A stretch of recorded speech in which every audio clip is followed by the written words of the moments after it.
However, this is another common problem with Windows 10, app not opening. In this video, I am talking about Microsoft Store app and some other specific app, but not all apps.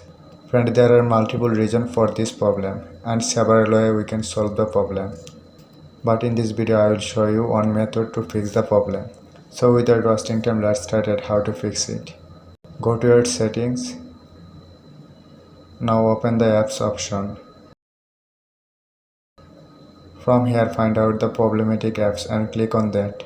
In my case, Microsoft Store app not working, so I click on that. Click on Advanced option and scroll down on the window and click on Reset.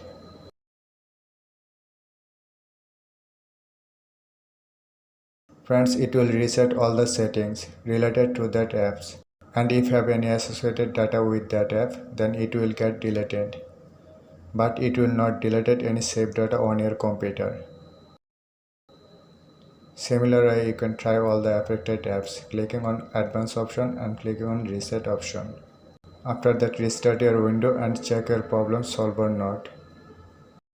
Friend, if you think this video is helpful for you, please like that video and also subscribe my channel. Thank you for watching.